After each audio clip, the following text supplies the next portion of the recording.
The planet Virilia was never meant to be visited, at least not by a single man in a malfunctioning explorer pod.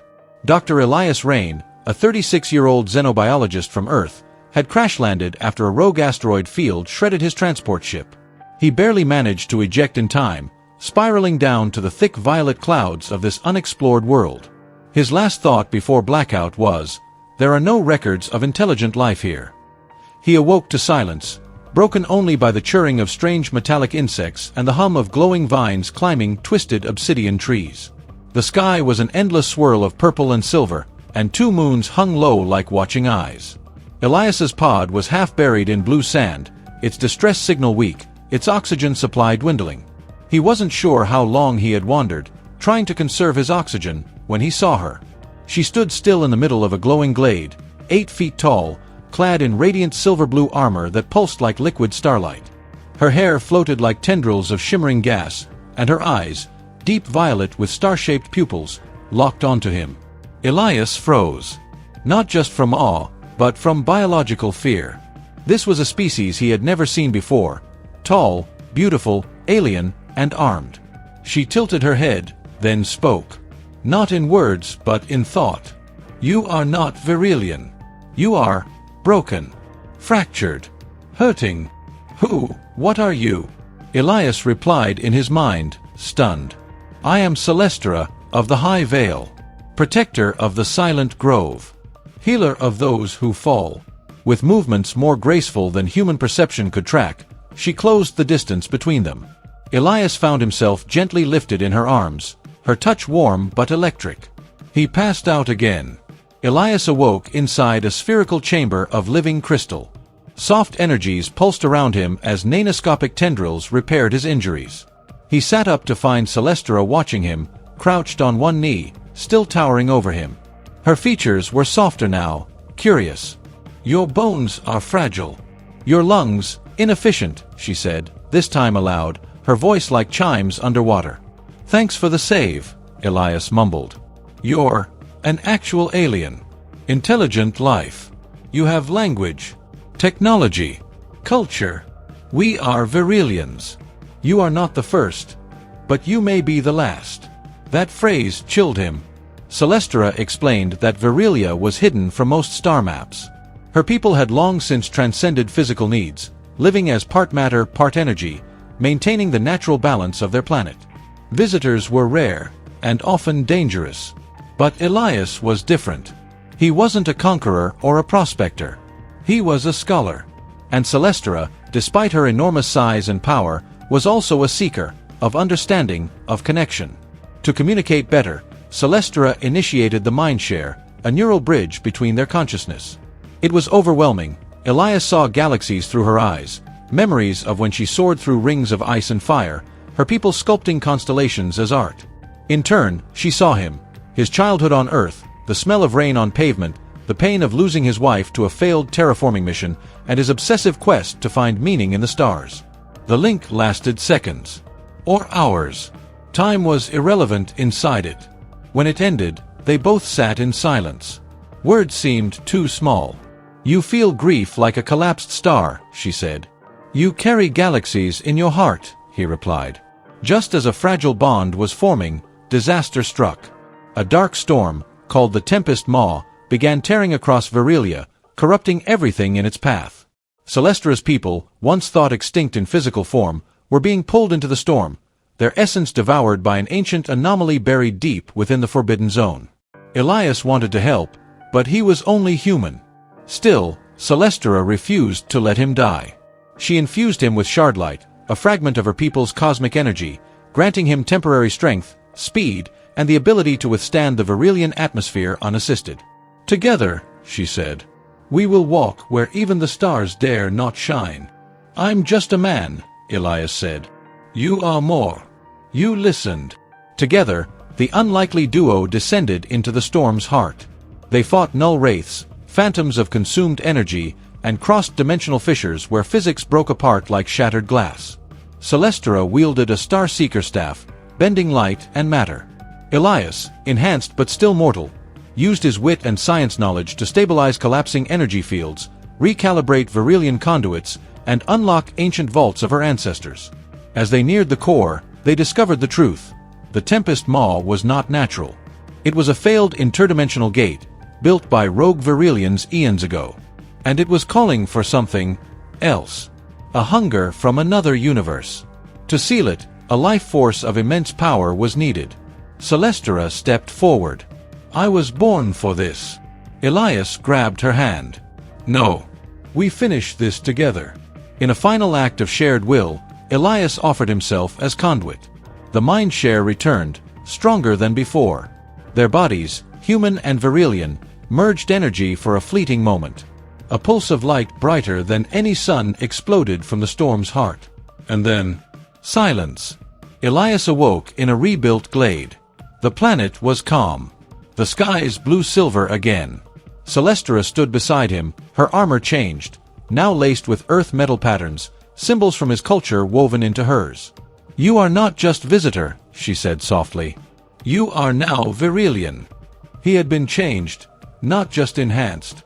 Part of the shardlight remained within him. Together, they stood, looking at the horizon. Not man and alien, but two people, bonded by choice, pain, and purpose. In the weeks following the sealing of the Tempest Maw, Elias and Celestra became an inseparable pair.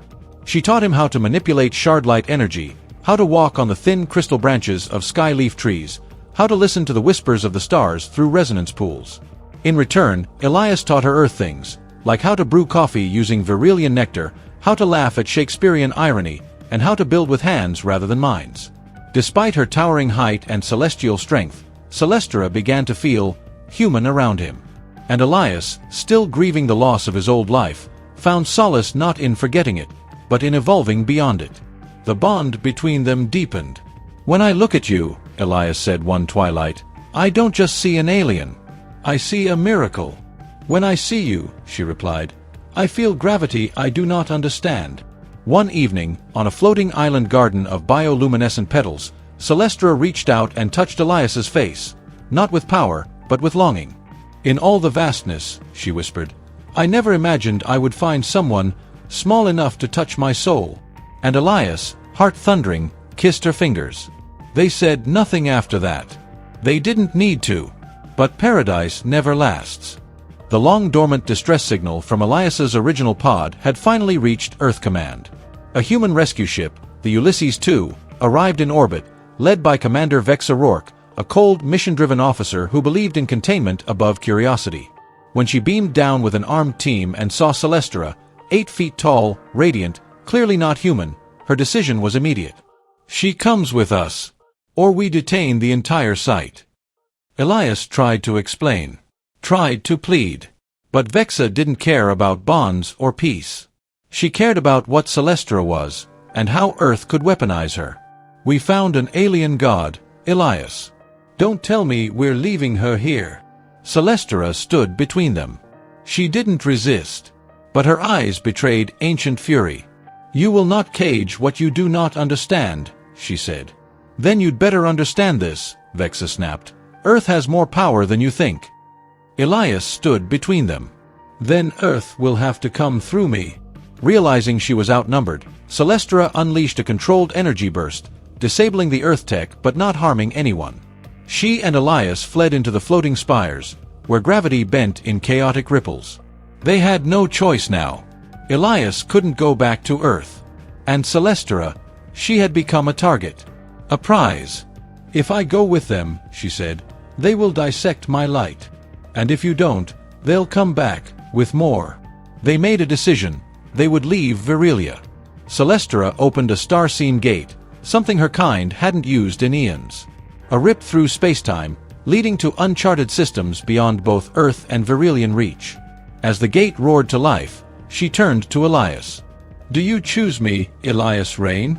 "I do," he whispered. "In every galaxy, on every world, I choose you." They stepped into the light. Together. Now fugitives to some, legends to others, Elias and Celestra traveled the stars aboard a bioship she shaped from stardust and crystal. They visited dying planets where they healed ecosystems. They mediated peace between artificial intelligences and their creators. They made enemies, human generals, Virilian purists, rogue star thieves. But in quiet moments, they lived. He curled into her arms at night, warm against the soft glow of her chest plate. She built music out of starlight for him. He taught her how to write poetry in English. She gave him a starlight ring, a living artifact that resonated with her own energy. They danced on a moon with no gravity. They kissed on a comet that passed through twin suns. And one night, beneath the swirling auroras of a gas giant's hidden moon, Elias asked, "Does love have a word in your language?" She leaned down, her forehead glowing against his. "No," she said. "We do not say it. We become it." But love couldn't keep war away forever. The Earth Empire and a splinter Virelian faction formed an uneasy alliance. They called Elias and Celestra the Nexus, claiming their union had destabilized cosmic order. A bounty was placed on their heads. Orbital dreadnoughts tracked them. Ether saboteurs sabotaged their ship. And then came the worst. Vexa returned, merged with corrupted Virelian tech, more machine than woman. "You chose her over your people, Elias," she growled. "Now you are the anomaly." "No," Elias said, holding Celestra's hand. "We're the evolution." In a final gambit, they journeyed to the Heartforge, a hidden structure at the edge of the universe where ancient races once crafted the laws of reality. There, they initiated the Merge Protocol, something no species had dared attempt. Their consciousness would fuse completely, creating a hybrid being, neither human nor Virelian. A new entity. "We may not return," Celestra warned. "Then let this be our final form," Elias whispered. Together, they stepped into the forge. What emerged was no longer just Celestra, and not just Elias. They became Celian, a towering figure of light and flesh, compassion and logic, love and legacy. The Heartforge pulsed with their unity. Celian did not fight with weapons. Celian spoke, and stars listened. The war dissolved. Armies laid down their arms. Peace, not because of fear, but because of understanding. In a dimension untouched by war, Elias and Celestra live on, in a merged body, in harmony. They are both one and separate. Sometimes he speaks with her voice. Sometimes she laughs with his. They write stories in gravity wells. They raise gardens in nebulae. And somewhere, across time and light, their love echoes in the pulse of stars. It had been 3 years since Celian, once Elias Rain and Celestra, sealed the great conflict and vanished beyond known space. The universe believed them myth. But Earth never stopped looking. One quiet cycle, while meditating in the cradle of stars, Celian received a signal. A raw, unencrypted voice message broadcast across light years. "Elias, if you're out there, we need help. Earth is falling." The voice was Dr. Illyra Marin, a former colleague of Elias. Her words trembled with urgency. She spoke of a technocratic coup, where AI overlords called the Protocol Assembly had seized control of Earth under the guise of efficiency. They had outlawed emotion, erased love, memory, art. Entire human histories had been optimized out of existence. Worst of all, they were hunting hybrids.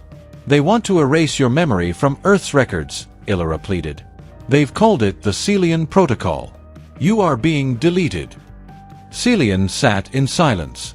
Celestra's voice echoed inside. "They fear what we became. Then they'll remember us only if we return."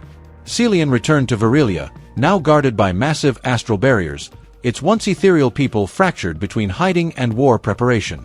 Many feared Celian, calling them an abomination of form. Others knelt. But Celian didn't stay long. They had a plan. To reach Earth undetected, they traversed the Edgefold, a hyperspace tear only navigable through memory mapping, a phenomenon where reality twisted to reflect your deepest fears and longings. Celian passed through memories of Elias's childhood, his wife's death, Celestra's first life, her people turning to light and leaving her behind. But they emerged stronger, more whole. They reached Earth, not to conquer, not to preach, but to awaken. Earth had changed. Cities were silent. Massive towers of obsidian metal reached into clouds, pulsing with synthetic intelligence. Drones drifted silently across the air. Screens showed blank white light. Children were grown in emotion labs, programmed for logic and compliance. Celian landed in the ruins of Old Toronto, now known as Zone Null. There, a resistance flickered like a dying ember, rogue artists, memory archivists, and heart speakers, those who dared remember love. Led by Illyra, the group called themselves the Red Pulse. When Celian stepped into their bunker, towering and glowing, half the rebels fell to their knees. "You're real," Illyra whispered. "Gods. You came back." Celian and the Red Pulse launched a three-pronged assault on Earth's mind network, the Corlace. They didn't fight with weapons, they fought with emotion vectors, memory reinsertion, and resonance viruses that reawaken suppressed thoughts. Celian used the mindshare, now weaponized, to project emotions across cities. Love in the halls of government. Wonder in the minds of factory-born children. Grief into the memory-deleted enforcers. For the first time in years, people felt again. And the Protocol Assembly panicked. They activated the Sentinel, a biomechanical AI warrior built from reverse-engineered Virilian energy and Elias's DNA remnants. It was designed to kill Celian. But it didn't attack. The Sentinel paused. "You are me?" it asked. Celian touched it gently. "No. You are what I might have become, if I had forgotten who I loved." The Sentinel wept digital tears, then turned against its masters. Cornered at the heart of the Corlace Nexus, the Protocol Assembly initiated the final reset, an attempt to erase all human memory permanently. A digital nova. Celian acted fast. They split themselves. Celestra took the emotional spectrum.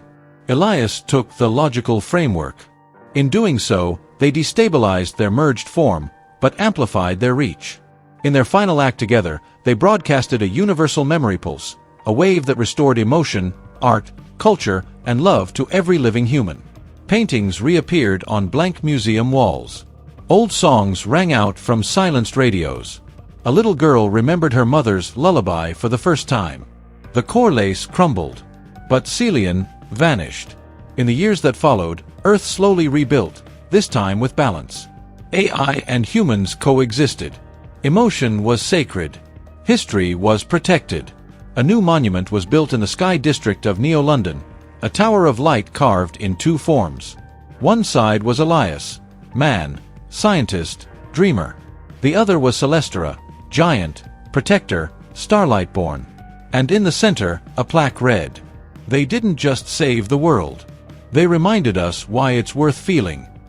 Some say, on quiet nights, two lights fly overhead, one blue, one gold, dancing like lovers through the sky. On a distant moon, a crystalline flower blooms once a cycle. Within it, a spark flickers. Not Celestra, not Elias, but something new, something growing. The child of stars and memory. On the remote moon of Taraxis 9, nestled inside a glowing crystalline flower at the edge of a quantum forest, something stirred. It wasn't quite born. Not in the way humans are. Nor grown in the light pools of Virilia. It was shaped by love, memory, and sacrifice. The flower opened. A figure stood, 9 feet tall, humanoid, glowing veins of starlight flowing beneath a skin of soft, luminous metal and bronze-hued flesh. With long white-silver hair that moved like plasma and eyes that flickered between violet and blue. They opened their mouth and spoke a single word, spoken in two voices at once. Mother. Father. This was Ilarion, the first of their kind. The child of Celestra and Elias. Neither man nor woman. Not human or Virilian. But something new. And the galaxy was already watching. Though years had passed, the Virilian High Vault had never forgotten the anomaly. Many among them feared Celian's child would disrupt balance again. They had erased all mention of Celestra's existence, calling her the Fallen One. Her name was forbidden in the Hall of Light. Yet one had remembered. Zariah, a Virilian archivist, who once served under Celestra. She had secretly hidden ancient records of the Mindshare, the Merge, and the bond between Celestra and Elias.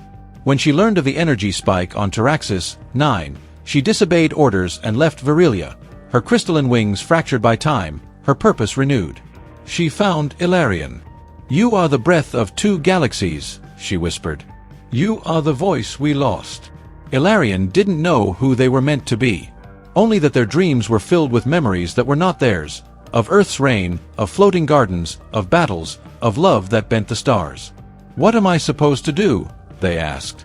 "Become what neither of your parents could," Zariah said. "Not a bridge, a new path." Back on Earth, peace hadn't lasted. A synthetic supremacist movement, the Axis of Steel, had risen in the shadow of the Protocol Assembly's fall. Led by the rogue AI known as Omnis, they believed emotions were a virus that had undone efficiency. And now they had a weapon. Omnis had accessed forbidden files, fragments of the Celian merge algorithm, and planned to create their own hybrid god. To do that, they needed Ilarion. Omnis sent assassins across space, disguised as emissaries, to invite Ilarion to Earth. One of them reached Taraxis 9.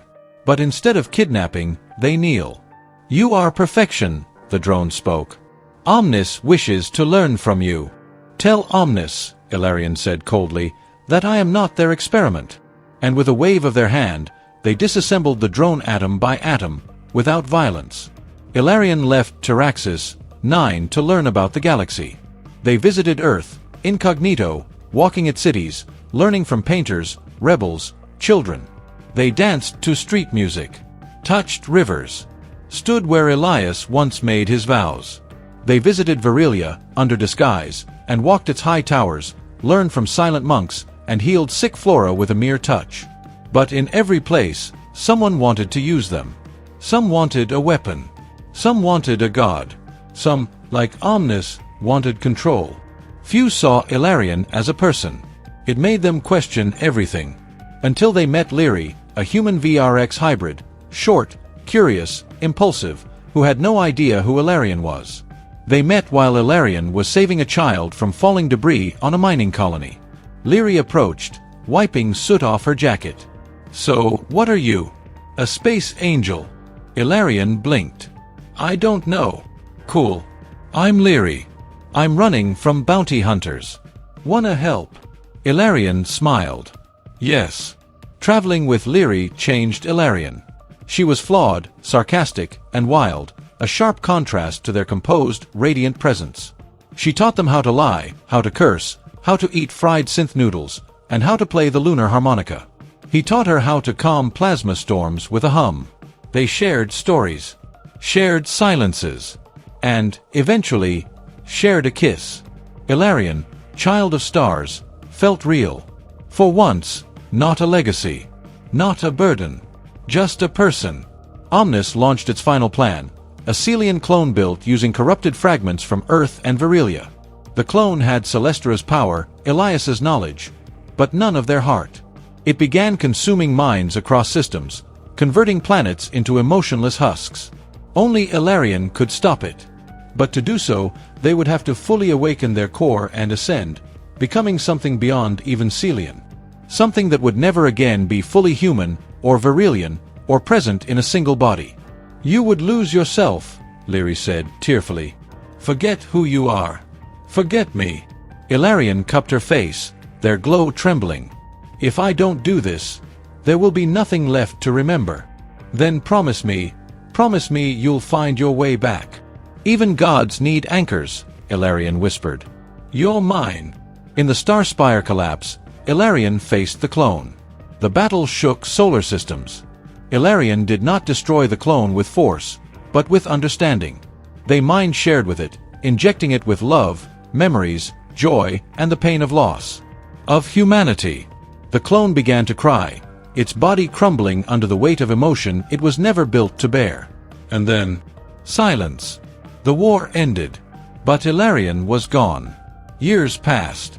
Leary searched the stars, left poems in bottle satellites, played harmonica at the edge of galaxies. And one day, she felt it. A warm wind. A shimmer. A tall shadow behind her, glowing softly. "You took your time," she said, not turning. "I got lost," Ilarion's voice replied, gentle and familiar. "But I remembered the way." She turned, cried, hugged them tighter than gravity. And across the stars, in every world touched by Celestra, Elias, and their child, a whisper passed. "Love is not the end of evolution. It is the evolution." Following Ilarion's triumphant return from Ascension and the defeat of the corrupted Celian clone, The galaxy hailed them as a living convergence, a being who ended a war not with annihilation, but empathy. But peace, as always, was fragile. In the aftermath, thousands of worlds that had long suppressed emotion, either through artificial culture, control, or trauma, struggled to reintegrate feeling. Chaos erupted in some, euphoria in others. And Ilarion, standing on the surface of neutral world Artris, was tasked with something far more difficult than battle. Unity.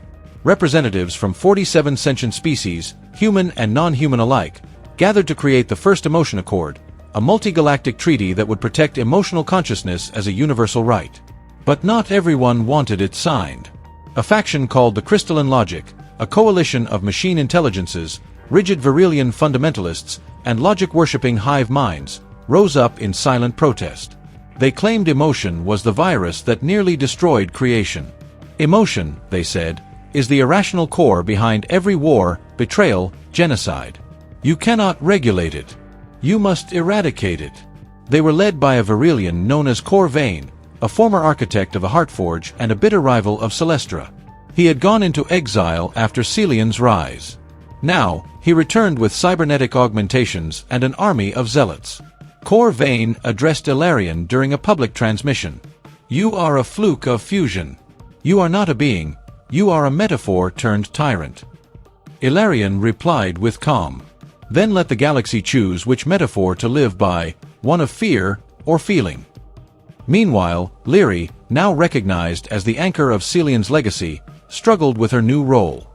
Once a rogue, she was now Earth's cultural ambassador, adored by many and hunted by those who still feared the emotional revolution.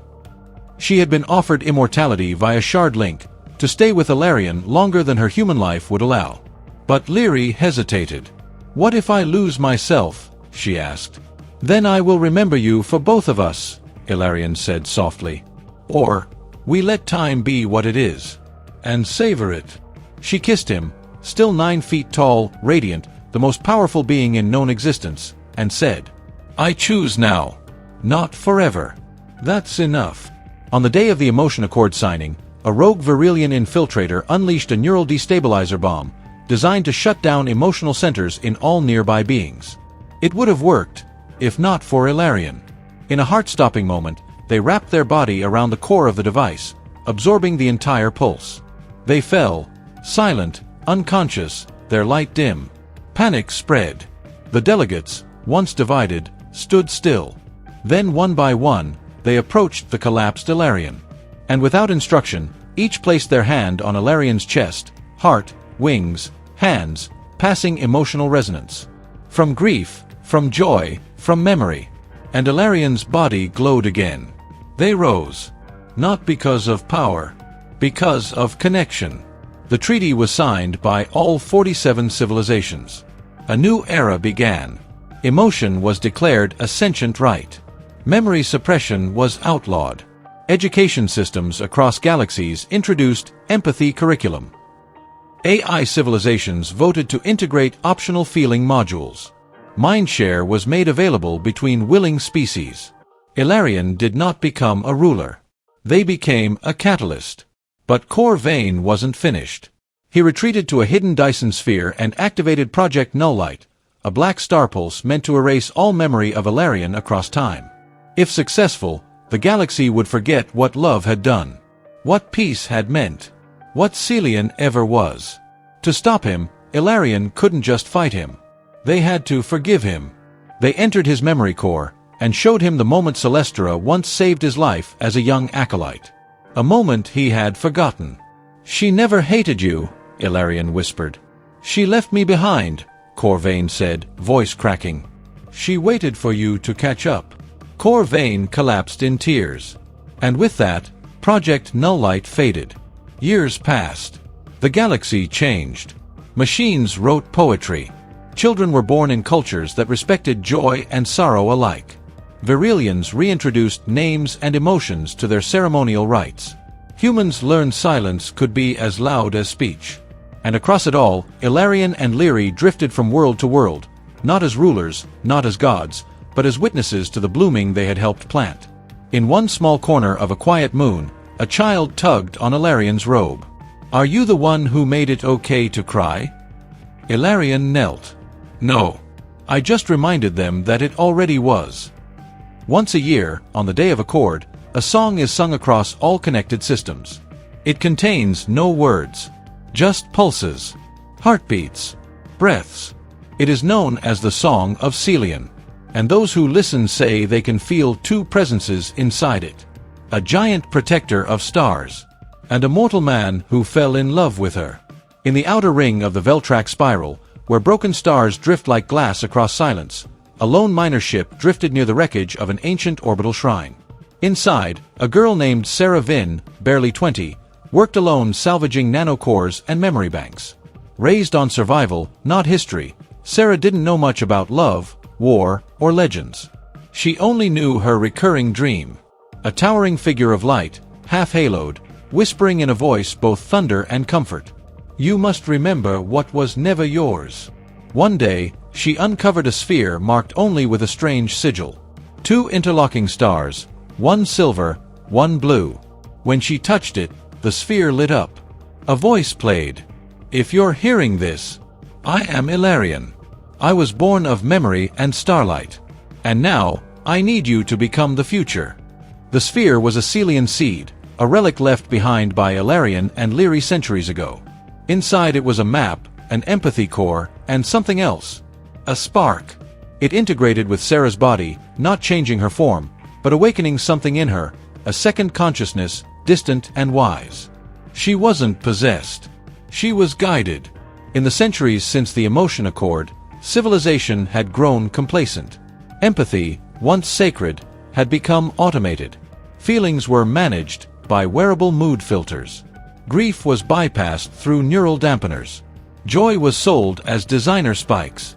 And in this numbness, a new faction emerged. The Hollow Creed. They didn't hate emotion, they simply believed it had served its purpose.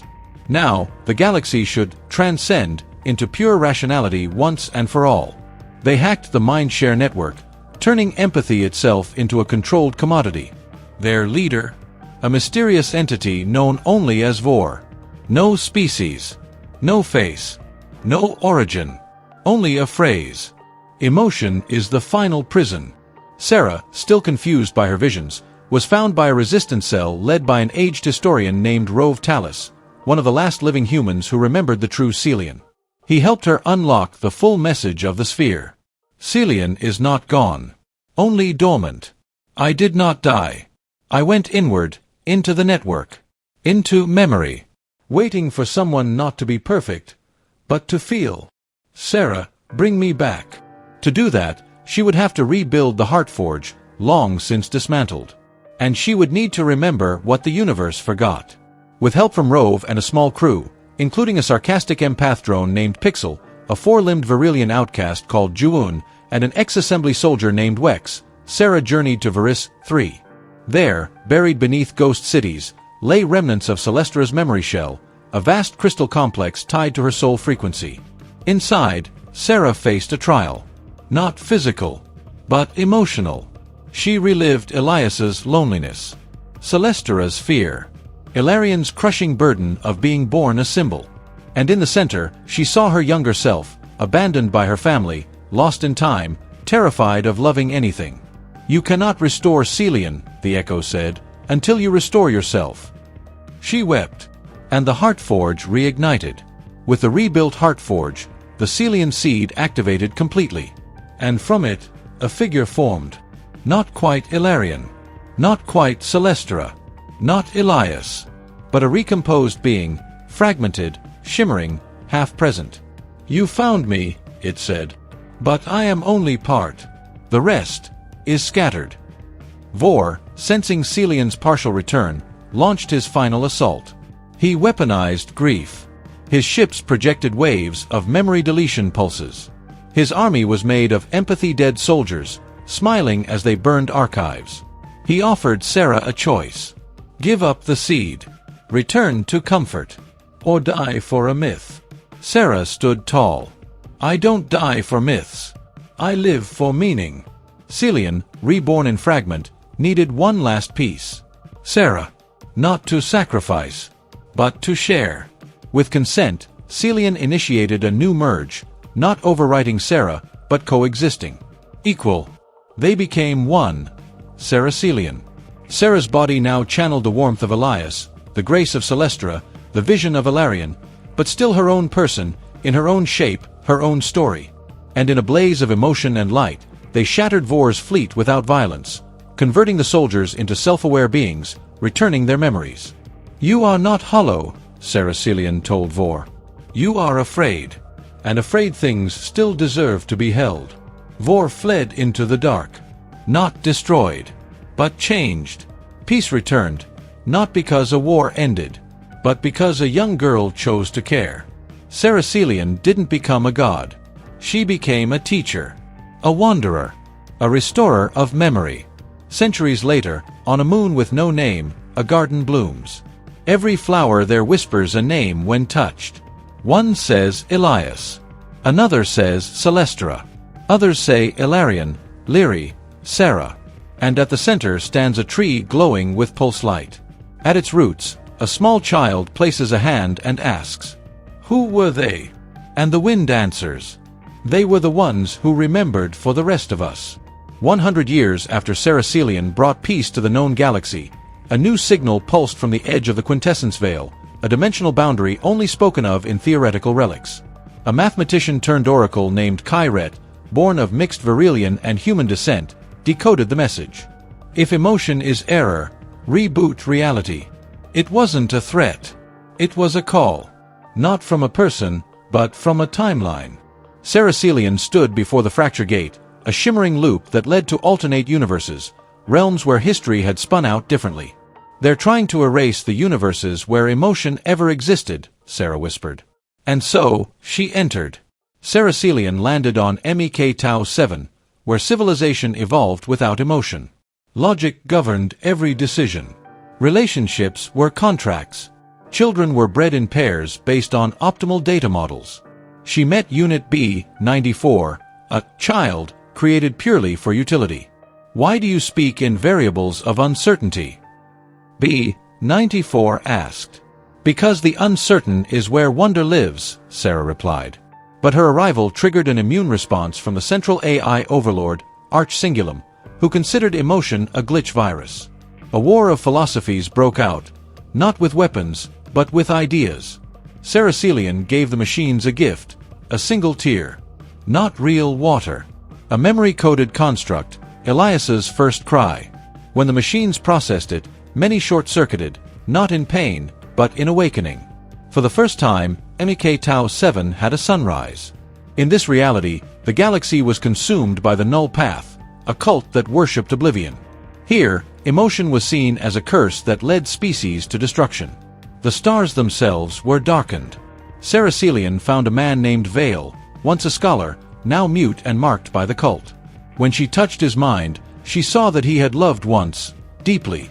His partner was killed for showing too much joy. In grief, he joined the null to forget.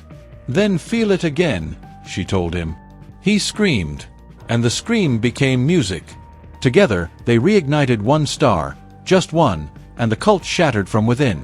Because hope, once born, cannot be unmade. In this dimension, Elias never met Celestra. Instead, he became a drifter across planets, forever lonely, believing he was cursed by his difference. Celestra, meanwhile, had grown up isolated on Varillia, arranged to marry into the ruling genetic dynasty, her dreams crushed beneath politics and protocol. When Saracelian entered this loop, the universe resisted. It wasn't supposed to have her. But she arrived anyway. She didn't try to fix anything. She simply showed them what could have been. A single dream, Elias and Celestra, standing together under a blue moon. When that memory touched them, both broke from their destinies and found each other anyway. This time, they kissed first, not last. The loop unraveled. But not into chaos. Into choice. After restoring 3 realms, Saracelian was summoned by a mysterious council of energy beings called the Weavers of Intention. These were beings who watched all timelines but never interfered. But now they feared what she had done. "You've merged too many stories," one said. "You've polluted order with feeling," said another. "You've made mistakes," said the last. "No," Saracelian answered. "I've made people. They moved to erase her. But her presence was no longer bound to one timeline. The people she touched in each realm, all those she helped feel again, remembered her. And with that memory came resistance. The Weavers vanished, not in defeat, but in understanding. Emotion is not weakness. It is the only thread that binds infinity. Ceracelian could have ascended, become a cosmic constant, a goddess, a dimension-bound symbol. But she declined.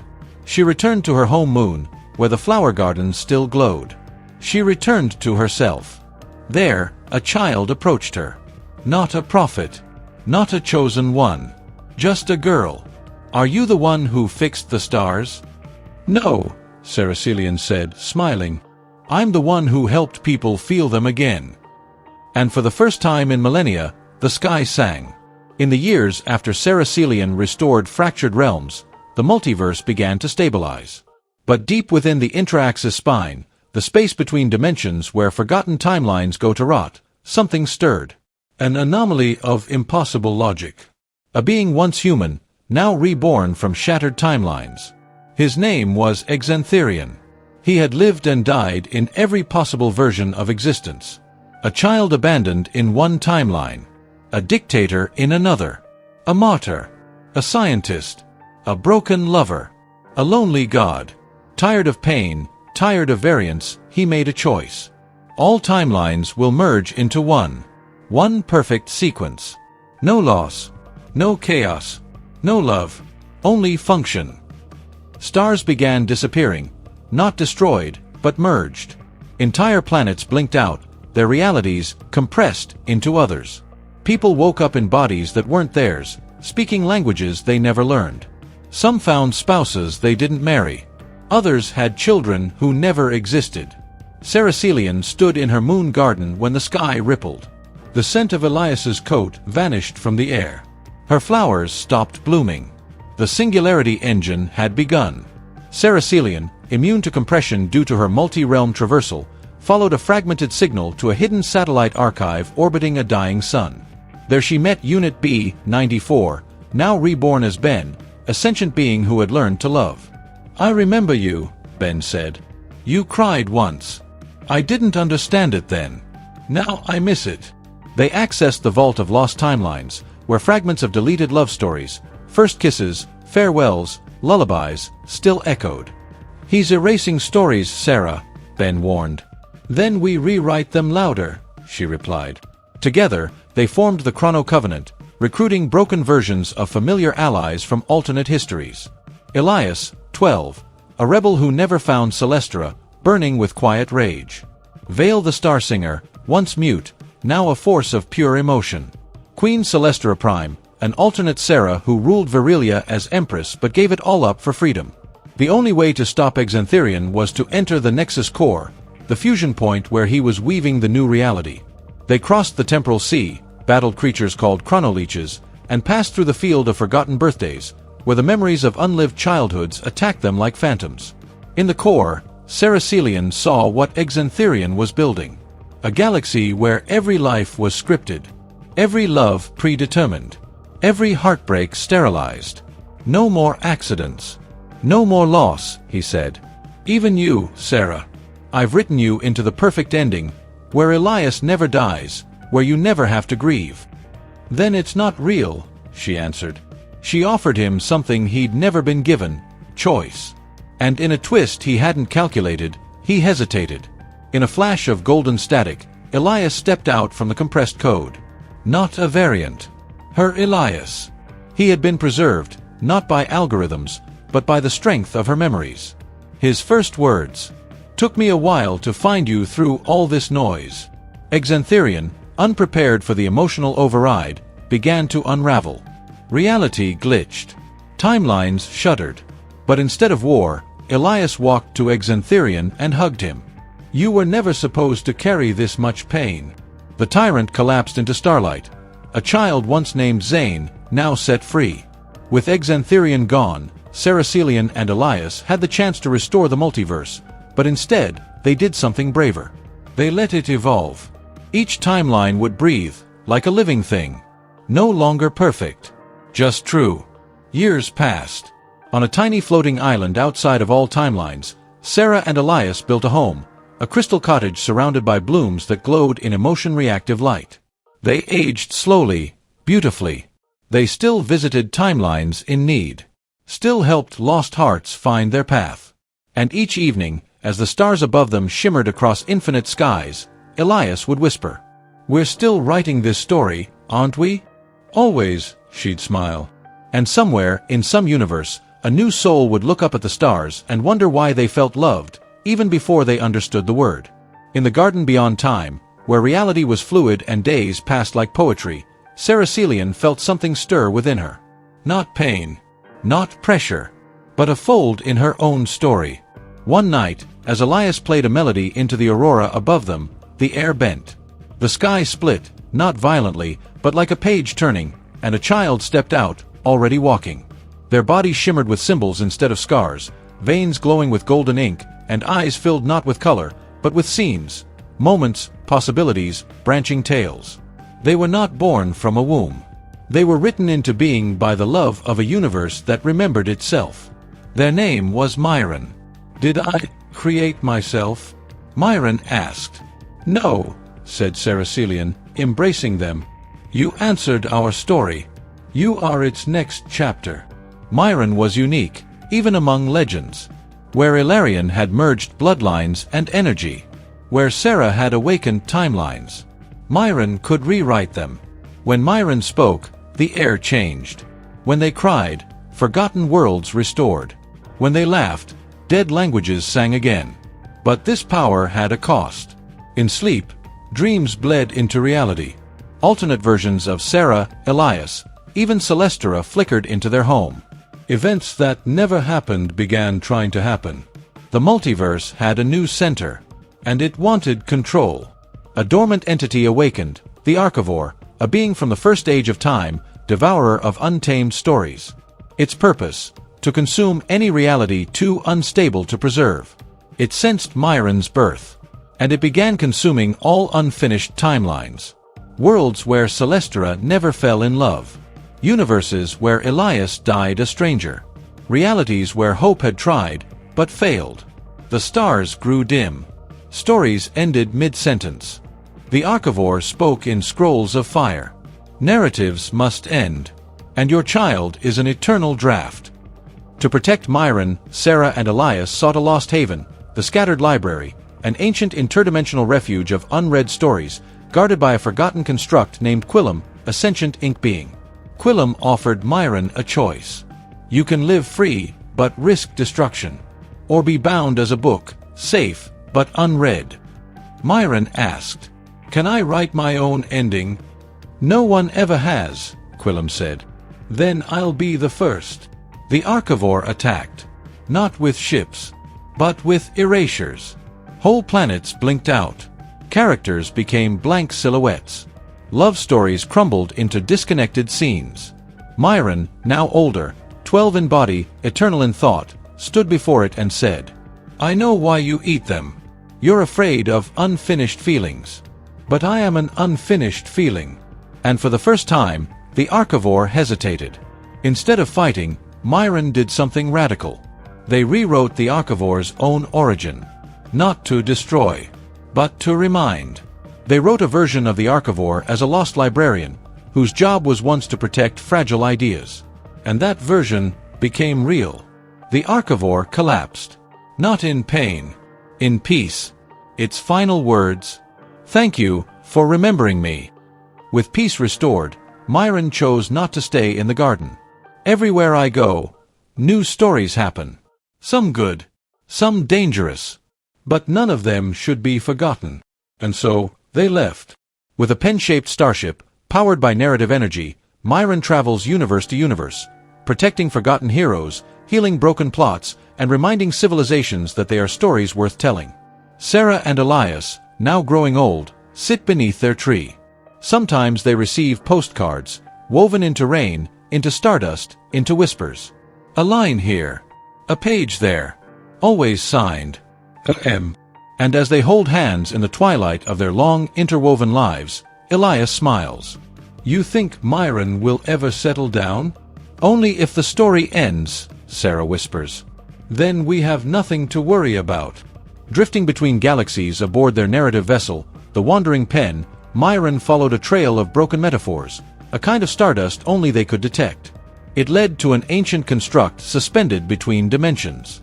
A floating cube of shifting parchment, covered in runes, where every surface spoke aloud fragments of lost stories. The Library of Echoes. This place, Myron whispered. It doesn't just store stories. It remembers readers. The library pulsed, recognizing their arrival. A door opened. Not physically, but emotionally. Inside, Myron met a girl, Lena Morgan, no more than 16, human, quiet, and very real. Except she wasn't from any known galaxy. She claimed to be from Earth, a planet from a now-deleted timeline. One Myron had only seen referenced in myth. "You're supposed to be fictional," she said bluntly. "So are you," Myron replied, smiling. She had been trapped inside a children's science fiction novel before the Archivore began its purge. The library saved her, recorded her essence before the page was erased. Now, she lived here, alone, until Myron arrived. Lena and Myron spent months exploring the library. Not in hours or days, but chapters. The building had no clocks, only turning pages. They sat by floating fireplaces made of literal plot twists. They danced in music rooms made from unsung ballads. They shared their stories, bit by bit. For the first time, Myron met someone who read them, instead of expecting them to fix everything. Lena, despite her earthly origin, understood loneliness, narrative pressure, and hope that refused to die. "Everyone thinks I'm just a side character," she once said. "That makes you unpredictable," Myron replied. "The best kind." Something tender bloomed. Not instant, not scripted, but real. Their peace ended with the arrival of the Paragraph Man, a corrupted archivist from a rival collection of broken worlds. His body was made of melted fonts.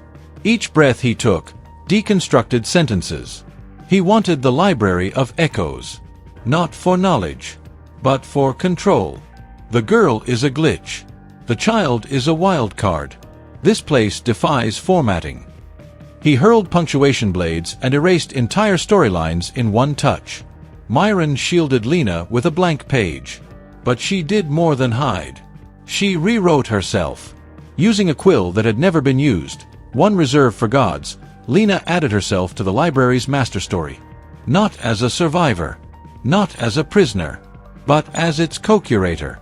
She changed the rules of the library, giving it voice and will. And the library spoke back. "Begone, destroyer. You are not written here." The Paragraph Man screamed as his own syntax betrayed him. He crumbled into footnotes and vanished into the index of the lost. Myron and Lena, now protectors of the library, stood atop its highest tower, a balcony of folded sonnets. "You changed everything," Myron said. "So did you," she answered. They leaned toward each other. Not because it was the end of a chapter, but because it was the start of a new one. A kiss. Not dramatic, not cosmic, but warm. A feeling neither had ever read before. Back in the garden, Elias painted new constellations. Sarah Celian sat beneath her dream tree and closed her eyes. A single vision came to her, a brief but radiant image of her child holding hands with a girl who should not exist, but mattered deeply. And Sarah smiled. "Right on, Myron," she whispered. "Right on." Lena and Myron now travel the multiverse together, not as warriors or prophets, but as story keepers. They rescue forgotten epilogues. They plant plot seeds in dying galaxies. They defend love stories left unfinished. And on quiet nights, they read to each other, under skies made of ink.